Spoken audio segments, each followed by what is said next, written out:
चाहे सगा भाई ही क्यों ना हो। ये तीन चीजें देखकर वह भी छल कर जाता है। दर्शक मित्रों, झील के किनारे एक बहुत पुराना बरगद का पेड़ था। उसी पर एक बुद्धिमान गिद्ध रहता था। पास ही बिल में एक सियार रहता था। एक शाम सियार झील का पानी पीकर लौटा और पेड़ के नीचे आकर बैठ गया। वह कहने लगा, हे गिद्ध भाई, तुमने संसार बहुत देखा है। मुझे एक बात बताओ, क्या सगा भाई भी कभी छल कर सकता है? और अगर हाँ तो क्यों, किस कारण से? तब गिद्ध धीमे से हंसा और कहने लगा, सियार, मनुष्य हो या जानवर, जब मन की भावना बदलती है तो रिश्ते कमजोर पड़ जाते हैं। सगा भाई भी इन तीन चीजों को देखकर बदल सकता है। तब सियार एकदम चौंक कर कहने लगा, कौन सी तीन चीजें हैं जिन्हें देखकर सगे भाई की भी भावना खराब हो सकती है? तो गिद्ध एक कहानी सुनाता है और कहता है, हे सियार, तुम इस कहानी को ध्यान से सुनो। तुम्हारे प्रश्न का उत्तर इस कहानी से तुम्हें मिल जाएगा। बहुत समय पहले की बात है। एक शांत और खुशहाल गांव हुआ करता था। मिट्टी के घर, बैलों से जुते हुए खेत, तालाबों का पानी और आपस में मेल जोल रखने वाले लोग, उसी में इनकी दुनिया बसती थी। गांव के लोग सुबह होने से पहले खेतों में निकल जाते थे और स्त्रियां घर, परिवार और पशुओं की देखभाल में लगी रहती थीं। बच्चे धूल में खेलते और बूढ़े नियम की छांव में बैठकर जीवन की बातें सुनाते थे। पर एक दिन ऐसा तूफान आया जिसने उस गांव की नींव हिला दी। जंगल की तरफ से एक विचित्र और भयानक दानव गांव में आ घुसा। किसी ने उसका रूप पहले कभी नहीं देखा था, लेकिन रहस्यमयी बात यह थी कि गांव के कुछ बुजुर्गों ने कहा था कि यह दानव किसी प्राचीन श्राप का परिणाम है और इसे केवल निष्कपट हृदय वाला ही मार सकता है। उसके कार्यों ने सबको कंपा दिया था। पहली ही रात उसने गांव के पास बने खेतों में घुसकर फसलों को रौंद डाला। गेहूं की बालियां टूटी पड़ी थीं और मिट्टी जगह जगह दब गई थी। सुबह जब किसान खेतों में पहुंचे तो उनकी आंखों के सामने उजड़ा हुआ दृश्य था। कुछ ने माथा पीटा तो कुछ ने आसमान की ओर देखकर कहा, हे ईश्वर, ये क्या अनर्थ हो गया। लेकिन बात यही समाप्त नहीं हुई। अगली रात उस क्रूर पशु ने 2 गाय और एक बछड़ा मार डाला। उनके शरीर ऐसे फटे हुए थे कि देखने वालों की आत्मा कांप गई। तीसरे दिन एक किसान की खाल तक उधड़ गई और चौथे दिन एक बच्चे को वह अपने साथ घसीट ले गया। इसके बाद गांव में ऐसा सन्नाटा छा गया कि मानो किसी ने जीवन की गति ही रोक दी हो। दर्शक मित्रों, जब भय घर कर लेता है तो साहस भी द्वार बंद कर लेता है। गांव के लोग अब रात को घरों के दरवाजे लकड़ी की बल्लियों से बंद कर देते थे। पशुओं को बांध कर रखने की बजाय कोठरी में छिपा देते थे। कोई अकेला बाहर निकलने का साहस नहीं करता था। खेतों में काम आधा रह गया और बच्चों की चहल पहल एकदम समाप्त हो गई थी। जब डर अपनी सीमा पार कर जाए तो मनुष्य सहायता की पुकार लगाता है। गांव के कुछ बुजुर्ग, महिलाएं और युवक मिलकर राजा के पास सहायता मांगने पहुंच गए। वे महल के बाहर इकट्ठे होकर जोर जोर से महाराज को पुकारने लगे। राजा ने जब सुना कि गांव वाले किसी बड़ी विपत्ति में हैं, तो उसने तुरंत उन्हें दरबार में बुलाया।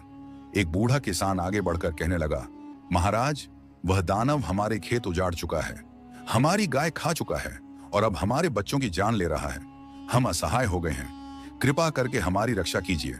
एक और किसान ने कहा, अगर यही हाल रहा तो हम भूखे मर जाएंगे। फसल नहीं, पशु नहीं और प्राणों का भी कोई भरोसा नहीं।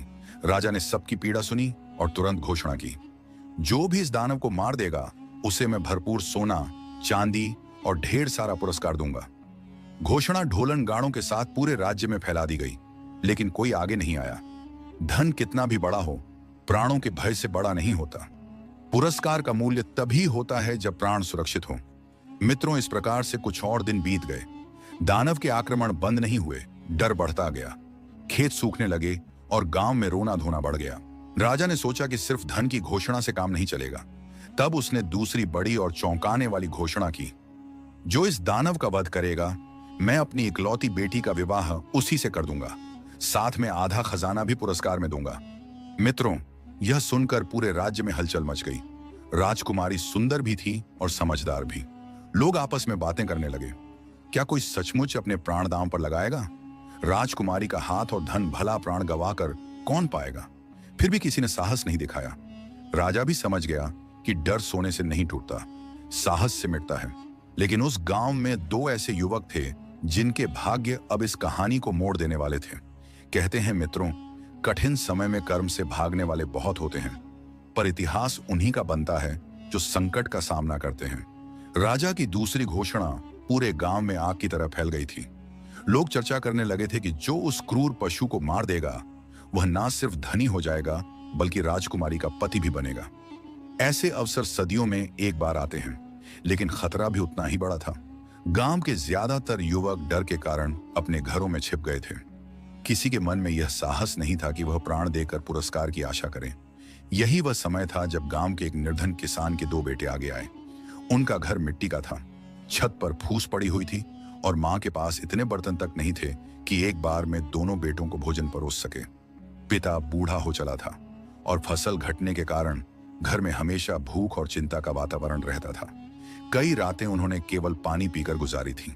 इन दोनों भाइयों में बड़ा भाई शरीर से मजबूत और चतुर दिमाग वाला था। उसका नाम विक्रम था। गांव भर में ऐसे ही जाना जाता था कि जिससे भलाई की उम्मीद कम और अपने लाभ का डर ज्यादा हो।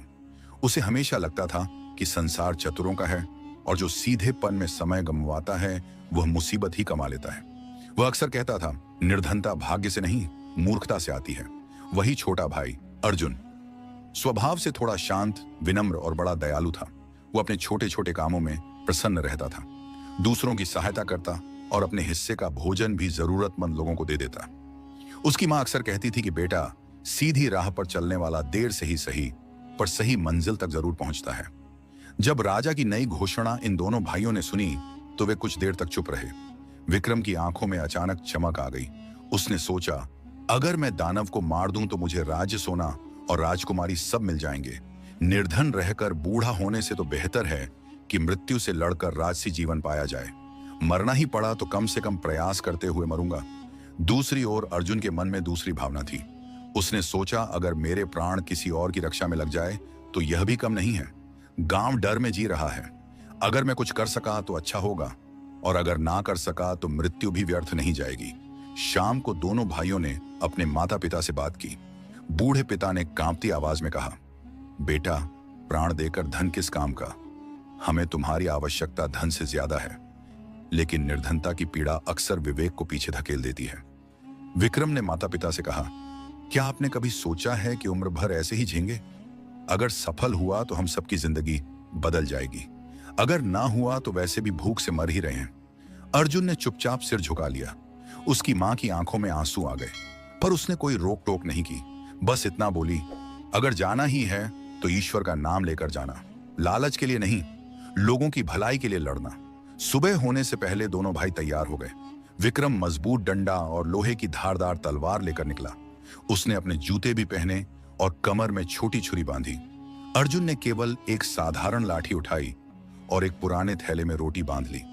चलने से पहले मां ने दोनों का माथा चूमा और कहा, जिस रास्ते में स्वार्थ चलता है वहां साथ नहीं चलता बेटा। राजा के सैनिकों ने दोनों को महल में बुलाया। राजा ने उनकी वीरता की सराहना की और कहा, तुम लोग 2 दिशाओं से निकलो, शायद वह दानव किसी को मिल जाए। जो लौटेगा वो अकेला लौटना चाहिए, जीतकर। उसके इन शब्दों में इशारा तो था, पर भावनाएं नहीं थीं। गांव वाले उन्हें दरवाजे तक विदा करने आए। कुछ ने आशीर्वाद दिया, कुछ ने मन ही मन ईश्वर से प्रार्थना की। विक्रम चलते चलते बोला, देखते हैं किस्मत किसकी सुनती है, शक्ति की या भोलेपन की। उसके चेहरे पर व्यंग और घमंड दोनों थे। अर्जुन बस मुस्कुराकर बोला, अगर मैं वापस ना लौटा तो हमारे माता पिता का ख्याल तुम रख लेना। उसकी बात सुनकर कई लोगों की आंखें भर आईं। दोनों भाइयों के रास्ते वहीं से अलग हो गए। विक्रम पश्चिम दिशा की ओर बढ़ा, जहां मदिरा की दुकानें, कुछ सराएं और गहरी झाड़ियां थीं। उसका विचार था कि पहले तैयारी कर लें, फिर आक्रमण करें। अर्जुन जंगल के शांत हिस्से से पूर्व दिशा की ओर चला। वो रास्ते में पेड़ की छाल और पक्षियों की आवाजें सुनता हुआ बढ़ रहा था। उसे पता नहीं था कि वहां उसे क्या मिलेगा, पर उसके कदमों में डर नहीं था। कहते हैं लालच आदमी को वीर नहीं बनाता, बस अंधा बना देता है। लेकिन भावना साफ हो तो कदम कांपते हुए भी मंजिल तक पहुंच ही जाते हैं। मित्रों, जंगल का रास्ता जितना लंबा था उतना ही अनजाना भी था। अर्जुन चुपचाप आगे बढ़ रहा था। ना उसके चेहरे पर घबराहट थी, ना उसके कदमों में उतावलापन। उसकी चाल ऐसी लगती थी जैसे वह किसी युद्ध के लिए नहीं, बल्कि किसी सच्चाई की खोज में निकला हो। उस समय एक बात उसके मन में बार बार गूंज रही थी, अगर भावना साफ हो तो राहें खुद रास्ता बना लेती हैं। सुबह का समय था। पेड़ों पर ओस की बूंदें चमक रही थीं। हवा में नीम और जंगली फूलों की हल्की सुगंध थी। अर्जुन ने एक जगह रोटी निकालकर खाई और थोड़ा पानी पिया। उसके साथ न घोड़ा था, न साथी, न कोई हथियार, बस एक सीधी लकड़ी और एक सीधा इरादा। काफी दूर निकलने के बाद अचानक उसने झाड़ियों के पास सरसराहट सुनी। पहले लगा कोई जंगली जानवर होगा, पर फिर झाड़ियों से देखा कि धीरे धीरे एक साधु निकलकर उसके सामने आ खड़ा हुआ। उसका कद बहुत छोटा था, लेकिन उसकी आंखों में अजीब चमक थी। बाल सफेद थे, चेहरा झुर्रियों से भरा था, पीठ पर जानवरों की खाल से बना थैला था और हाथ में चमकदार नीले रंग का त्रिशूल था। अर्जुन ने हाथ जोड़कर नमस्ते किया और कहा, आप कौन हैं बाबा? इस रास्ते पर अकेले कैसे आए हैं? तब वह साधु मुस्कुराया। उसकी आवाज धीमी और बहुत असरदार थी। कहने लगा, मैं उन लोगों के सामने आता हूं जो लोभ के लिए नहीं, लोक कल्याण के लिए चलते हैं। तुम्हारे कदमों में स्वार्थ नहीं था, इसलिए मैं यहां खड़ा हूं। अर्जुन चकित था, प्रशांत। उसने पूछा, मैं तो बस गांव को बचाने निकला हूं। मरना पड़ जाए तो कोई दुख नहीं, पर कोशिश अधूरी न रहे। साधु ने उसकी आंखों में झांक कर कहा, धन के लिए निकले होते तो मैं राह बदल लेता, मगर तुम दया और साहस के कारण यहां आए हो, इसलिए यह त्रिशूल तुम्हारा है। उसने अपने हाथ में पकड़ा हुआ त्रिशूल आगे बढ़ाया और उसे दे दिया। वो त्रिशूल साधारण नहीं था, लोहे का नहीं था, जैसे किसी रहस्यमयी धातु से बना हो। उसका रंग गहरा नीला था, लेकिन चमकती धार ऐसी कि सूरज की किरणें उस पर रुककर लौट जाएं। अर्जुन ने देखा कि त्रिशूल पर प्राचीन लिपि में कुछ लिखा था जो चमक रहा था। अर्जुन ने सावधानी से वह त्रिशूल अपने हाथ में लिया और बोला, इतनी कीमती चीज मैं कैसे ले सकता हूं? तब साधु मुस्कुराया, जब वो क्रूर पशु तुझ पर झपटेगा तो तुझे हिचकना नहीं है। त्रिशूल उसके पेट में उतार देना, एक ही बार काफी होगा। याद रखना, बहस से ज्यादा घातक होता है भरोसा खो देना। लेकिन सुनो, एक बात और, यह दानव केवल शस्त्र से नहीं मरेगा। तुम्हें उसके माथे पर एक काला निशान दिखेगा, वहीं प्रहार करना होगा। मित्रों, अर्जुन ने गहरी श्रद्धा से कहा, आपका नाम क्या है? साधु हंसा नाम ढोंग होते हैं। नेक इंसान का काम ही उसकी पहचान होता है। चलो, औरों की जान बचाने में देर मत करो। इतना कहकर वो वनस्पतियों में ऐसे खो गया जैसे धुंध में परछाई। अर्जुन त्रिशूल कंधे पर रखकर आगे बढ़ता है। उसके मन में अब डर की जगह दृढ़ता थी। पेड़ों के बीच से गुजरते हुए उसने कई जंगली आवाजें सुनी, लेकिन अब उसके कानों में वही आवाज गूंज रही थी, लोभ के लिए नहीं, लोक कल्याण के लिए। कुछ ही दूर गया था कि उसे जमीन पर बड़े बड़े पैरों के गहरे निशान दिखाई दिए। आसपास मिट्टी उखड़ पड़ी थी, झाड़ियां टूटी थीं और हवा में रक्त की हल्की गंध खुली हुई थी। यह साफ संकेत था कि वह दानव वहीं आसपास ही था। उसने कदम और धीमे कर दिए। दिल धड़क रहा था, पर चेहरे पर घबराहट नहीं थी। तभी अचानक सामने की झाड़ियों में जोरदार हलचल हुई। पहले सरसराहट, फिर भारी सांसों की आवाज, और अगला क्षण वो दानव सामने था। धूप की किरणों के बीच उसकी आकृति उभर आई। शरीर पहाड़ जैसा चौड़ा था, आंखें अंगारे जैसी लाल, नुकीले दांत, काले बालों से ढका चेहरा और पंजों में चट्टान फोड़ देने की शक्ति। उसके माथे पर सचमुच एक काला निशान था जो साधु ने बताया था। वो देखते ही देखते गुर्राया। जमीन हल्की कांपी, लेकिन अर्जुन स्थिर खड़ा रहा। उसने त्रिशूल कसकर पकड़ लिया। दानव ने एक क्षण के लिए गरज मारकर आसमान को जैसे फाड़ दिया, और अगले ही पल वो बिजली की तरह उसकी ओर झपटा। दहाड़ इतनी भयानक थी कि दूर के पंछी तक उड़ गए। पर वही समय था जब साहस और हथियार को एक होना था। जैसे ही वह क्रूर पशु हमले को करीब लाया, अर्जुन ने बिना देर किए त्रिशूल को दोनों हाथों से पकड़कर सीधे उसके माथे के काले निशान पर पूरी शक्ति से घुमा दिया। चीख नहीं, धमाका हुआ। त्रिशूल निशान के आर पार चला गया और दानव आगे बढ़ने से पहले ही ढह गया। धरती हिल गई, सूखी पत्तियां उड़ गईं, जैसे सन्नाटा टूटकर खामोशी में बदल गया। अर्जुन कुछ देर वहीं खड़ा रहा। उसने अपने माथे का पसीना पोंछा और मन ही मन उस साधु को धन्यवाद किया। उसने आकाश की ओर देखा, जैसे किसी अनदेखी शक्ति को प्रणाम कर रहा हो। अब उसने दानव को घसीटकर कंधे पर उठाया। शरीर भारी था, पर मन हल्का। उसका लक्ष्य साफ था, इसे राजा के सामने ले जाकर गांव को भय के बंधन से मुक्त करना। मित्रों, उधर अर्जुन वन के शांत और कठिन रास्तों से होते हुए उस भयानक दानव का वध कर चुका था। लेकिन दूसरी दिशा में निकला था विक्रम। वो शुरू से ही किसी और इरादे से चला था। उसके मन में ना गांव की रक्षा का विचार था, ना उस दानव से लड़ने का साहस। उसके पास तलवार जरूर थी, पर हथियारों से ज्यादा उसके पास चतुराई और स्वार्थ था। वह जंगल में ठीक से गया भी नहीं। आधे रास्ते में उसे एक पुरानी सराय जैसी जगह मिली, जहां कुछ लोग मदिरा पीकर ढोलक पर नाच रहे थे। विक्रम ने सोचा, जो लड़ना चाहे वो लड़े। मैं पहले पेट और साहस दोनों को गर्म कर लेता हूं। वह भी उसी भीड़ में जाकर बैठ जाता है। उसने मदिरा के 2 घूंट पिए और अपने आसपास बैठे लोगों से बड़ी बड़ी डींगे मारकर कहा, मैं दानव के पेट को चीर कर फेंक दूंगा। राजा की बेटी मेरी होगी, तुम लोग देख लेना। लोग सुनकर हंसे। कुछ ने उसकी बात पर हामी भरी, लेकिन असलियत यह थी कि वह खुद अंदर से डरा हुआ था। जब वह नशे में था तभी अचानक उसे किसी की आवाज सुनाई दी, अरे देखो, कोई दानव को मारकर लाता दिख रहा है। सभी एकदम चौंक कर बाहर भागे। दूर से अर्जुन दिखाई दे रहा था, कंधे पर मरा हुआ दानव लादे, थका हुआ मगर शांत। उसके माथे पर पसीना जरूर था, मगर आंखों में चमक थी। हाथ में वही नीला त्रिशूल चमक रहा था। विक्रम यह दृश्य देखकर दंग रह गया। उसे सबसे ज्यादा चोट इस बात ने पहुंचाई कि वह अर्जुन, जिसे वह हमेशा कमजोर, मूर्ख और निर्धन समझता था, आज उस काम को कर गया जिसे करने का ढोंग वो कर रहा था। उसके दिल में ईर्ष्या और लालच ने एक साथ जन्म लिया।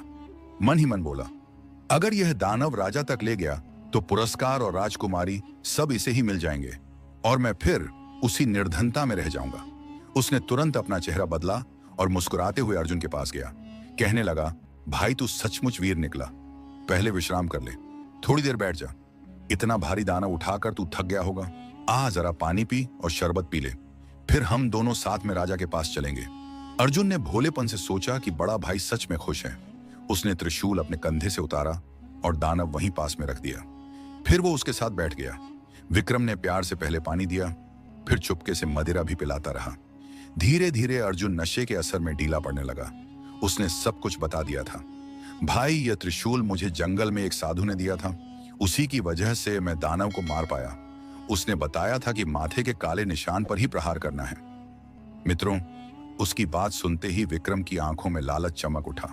उसने मन में तय कर लिया कि असली पुरस्कार तभी मिलेगा जब अर्जुन रास्ते से हटे। रात गहराने लगी। अर्जुन अब ठीक से चल भी ना पा रहा था। विक्रम ने कहा, चल मैं तुझे सहारा देता हूं, हम पास के पुल से होते हुए सीधा महल जाएंगे। मित्रों, वह दानव को अपने कंधे पर लाद लेता है और एक हाथ से अर्जुन को थामे हुए चलता है। रास्ते में अंधेरा गहराता जा रहा था। चारों ओर झींगरों की आवाज और ठंडी हवा थी। अर्जुन अर्ध बेहोश सा उसके साथ चल रहा था। जैसे ही वह जंगल के बीचों बीच बने उस पुराने पुल पर पहुंचे तो विक्रम रुक जाता है। पुल के नीचे तेज धारा वाली नदी बह रही थी। वो एक क्षण को चुप रहा, फिर धीरे धीरे अपने चेहरे से बनावटी मुस्कान हटाकर बोला, तूने वीरता तो दिखाई, लेकिन पुरस्कार के योग्य मैं हूं, तू नहीं। अर्जुन कुछ कह पाता, इससे पहले ही विक्रम ने उसे दोनों हाथों से धक्का दे दिया। नशे के असर और अनजाने वार से वो संतुलन नहीं बना पाया और सीधे पुल के नीचे गिर पड़ा। उसका शरीर पानी में गिरते ही धारा में बहने लगा।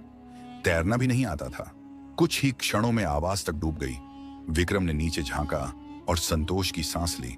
फिर वो नीचे उतरकर कुछ दूर जाकर पानी से उसका शरीर बाहर निकाला और किनारे गड्ढा खोदकर उसे वहीं दबा दिया। मिट्टी डालते समय उसके चेहरे पर न लज्जा थी न पछतावा। उसने मन ही मन कहा, अब पुरस्कार और दुल्हन मेरी है, किसे पता चलेगा कि सच्चा विजेता कौन है। सुबह होते ही वो उस मरे हुए दानव को कंधे पर उठाकर राजा के महल की ओर चल पड़ा।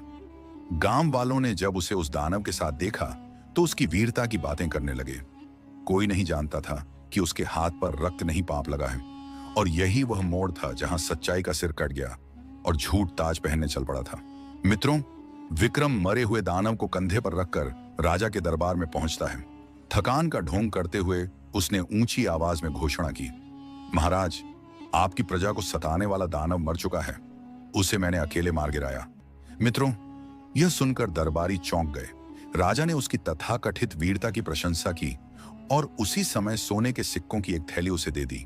साथ ही यह भी घोषणा कर दी कि अगले शुभ दिन पर उससे राजकुमारी का विवाह किया जाएगा। मित्रों, सारे गांव में घी के दिए जलने लगे, ढोल बजने लगे। लोग कहने लगे, जिसने मृत्यु को हराया उसी को राज्य और दुल्हन मिलनी चाहिए। लेकिन अर्जुन अभी तक घर नहीं लौटा था। माँ बाप ने कई दिनों तक उसकी राह देखी। जब वह नहीं लौटा तो लोगों ने यह मान लिया कि शायद वह दानव का शिकार हो गया होगा। विक्रम ने और भी अधिक चालाकी दिखाई। वो गांव गांव जाकर कहता था कि मेरा भाई शायद रास्ते में ही मारा गया होगा। अगर वह बचा होता तो मुझसे पहले यहां तक पहुंच जाता। लोग उसके शब्दों को सच मान बैठे। झूठ जब आत्मविश्वास के साथ बोला जाए तो कुछ समय के लिए सच लगने लगता है, लेकिन हमेशा के लिए नहीं। दर्शक बंधुओं, इधर समय बीतता गया। राजा विवाह की तैयारियों में जुटा था। वहीं दूसरी ओर नदी के किनारे एक चरवाहा अपनी भेड़ों को चरा रहा था। पानी के पास मिट्टी थोड़ी खिसकी हुई थी और वहीं उसे एक चमकती हुई सफेद अजीब सी हड्डी दिखाई दी। वह कहने लगा, अरे ये तो बड़ी ही मजबूत है, इससे मैं अपनी बांसुरी बनाऊंगा। उसने चाकू से छेद करना शुरू किया और तभी वो हड्डी खुद बोल पड़ी। आवाज गूंज उठी मानो किसी ने अपना दर्द बहा दिया हो। ओ प्यारे भाई चरवाहे, तू पा जरा, मेरी हड्डी बजा दे। दुख की धुन सुना। भाई ने छल किया, पुल से नीचे गिराया, लोभ के अंधकार में जीवन मेरा बुझाया। मित्रों, चरवाहा कांप उठा। उसने डरते डरते फिर बांसुरी को कान से लगाया और हड्डी फिर गाने लगी। दानव था बहाना, दुल्हन थी आस, मासूम पर चली चाल, टूट गया विश्वास। मित्रों, अब बात छुप नहीं सकती थी। चरवाहा भागा गांव पहुंचा और सबको बताया कि उसे क्या सुनाई दिया। गांव वाले पहले तो हंसे, पर जब उसने बांसुरी बजाकर सुनाई तो सब सुन्न रह गए। धीरे धीरे शक विक्रम पर गया। गांव के बुजुर्ग बोले, जिसका मन लालच से भरा हो वो अपना ही रक्त भी बेच सकता है। चरवाहा सोचने लगा, अगर ये बांसुरी राजा के सामने गई तो राज दरबार ही सच्चाई का साक्षी बन जाएगा। अगले ही दिन वह दरबार में पहुंचता है। राजा ने पहले तो उसे सामान्य समझा, पर जब चरवाहा बोला कि उसकी बांसुरी गाना गाती है तो पूरा दरबार उत्सुक हो गया। जैसे ही उसने बांसुरी बजाई तो वही आवाज गूंज उठी। दरबार में बजी। जब बांसुरी प्यारी सुनकर रह गए दंग राजा और दरबारी। गूंजी करुण पुकार हवा में अचानक, भाई ने भाई को मारा था कपट में फंसाकर। मित्रों, सभा मंडप में सन्नाटा छाया था। राजा का माथा कसकर सिकुड़ गया था। उसने तुरंत सैनिकों को पुल के पास खुदाई करने का आदेश दिया। कुछ ही देर में मिट्टी के नीचे से कंकाल निकला। उसके पास कपड़ों की बची खुची झलक और उसी नीले त्रिशूल की मूठ पाई गई। प्रमाण ने जुबान खोल दी। विक्रम के चेहरे का रंग उड़ गया। घबराकर कहने लगा, मैंने कुछ नहीं किया, ये सब झूठ है। लेकिन सत्य अब चुप नहीं था। राजा ने सख्ती से पूछा तो आखिरकार वह टूट गया। उसने अपराध स्वीकार कर लिया और दरबार में खड़े सब लोग उसके चेहरे को घृणा से देखने लगे। राजा ने क्रोध और शोक के मिले स्वर में कहा, जिसने स्वार्थ में अपने ही रक्त के साथ विश्वासघात किया, उसके लिए इस धरती पर कोई जगह नहीं है। उसे उसी पुल के पास फांसी दी गई जहां उसने अपने छोटे भाई को धक्का दिया था। मित्रों, यह दंड नहीं, न्याय था। अर्जुन की हड्डियों का सम्मान पूर्वक दाह संस्कार किया गया। मन से आहत राजा ने गांव जाकर उसकी चिता के पास सिर झुकाकर कहा, सत्य कभी मरता नहीं, बस समय आने पर सामने आता है। गांव के लोग उसके अंतिम संस्कार में उमड़ पड़े। औरतें रोती रहीं, किसान मौन खड़े रहे, बच्चे तक गंभीर हो गए। उस दिन गांव वालों ने 3 बड़ी बातें सीखी। पहली बात, लोभ रिश्तों को काट देता है। दूसरी बात, सच को दबाया जा सकता है, मिटाया नहीं जा सकता। तीसरी बात, जो दूसरों की भलाई के लिए चलता है उसका नाम कभी नहीं मरता। राजा ने राजकुमारी का विवाह नहीं कराया। उसने घोषणा की कि उस सच्चे युवक की याद में गांव में पत्थर का एक चबूतरा बनाया जाएगा और हर साल उसके नाम पर न्याय दिवस मनाया जाएगा। और वह बांसुरी उसे किसी ने फिर नहीं बजाया, पर उसकी कहानी पीढ़ी दर पीढ़ी गाई जाती रही। कहते हैं सच की डगर कठिन हो सकती है, पर अंत में उसी की विजय होती है। जिस घर में स्वार्थ पनपता है वहां विश्वास मर जाता है। मिट्टी सब ढक सकती है, पर इंसाफ की हवा देर स्वेर सब उखाड़ देती है। गिद्ध ने कहा, हे सियार बंधु, अब मैं तुम्हें बताने जा रहा हूं वे 3 चीजें कौन सी हैं जो सगे भाई की भी भावना खराब कर सकती हैं। पहली है धन, दूसरी है सत्ता या पद, तीसरी है स्त्री की लालसा और विवाह का स्वार्थ। सियार ने सिर टेढ़ा करके पूछा, सिर्फ इनसे ही धोखा होता है? धन, पद और विवाह, यह 3 परीक्षाएं ऐसी होती हैं जिनमें कई बार सगे रिश्ते भी असफल हो जाते हैं। सियार ने पूछा, तो इंसान क्या करें? तब गिद्ध कहता है, रिश्ते रक्त से नहीं भावना से चलते हैं। जिस दिल में लालच घुस जाए वहां प्यार दम तोड़ देता है। चंद सिक्के, थोड़ा सा पद या किसी और के पास मिलने वाला सम्मान, ये सब मिलकर भाईचारे की जड़ काट देते हैं। मित्रों, 3 चीजें उन्हें याद रखना जो भाईचारा तोड़ देती हैं। पहला, धन का लोभ, जब जेब भारी होते ही कई दिल हल्के हो जाते हैं। दूसरा, सत्ता या पद का घमंड, कुर्सी इंसान नहीं बदलती, उसके भीतर छिपा स्वार्थ उजागर कर देती है। तीसरा है स्त्री का विवाह, लालसा या स्वार्थी आकर्षण, जहां मोह बढ़ता है वहां मोहब्बत बढ़ती है। जब भावना छोटी हो जाती है तब बड़ा भाई भी छोटा साबित हो जाता है। पैसा और ताकत इंसान नहीं बदलते, असली चेहरा दिखा सकते हैं। सच्चे रिश्ते वही हैं जिन पर स्वार्थ हावी ना हो। जो अपनों के साथ न्याय ना कर सके वह दुनिया का न्याय कभी नहीं कर सकता। अंत में गिद्ध ने सियार से फिर एक बात कही, याद रखना, सियार बंधु रिश्ते खतरे में नहीं पड़ते। रिश्तों की भावना खतरे में पड़ती है, और भावना वहीं बिगड़ती है जहां धन, पद और लालसा का साया पड़ता है। सियार ने सिर झुकाकर कहा, अब समझ गया कि सबसे बड़ा भेड़िया जंगल में नहीं मन में बैठा है। दोस्तों, इस प्रकार कहानी पूरी होती है।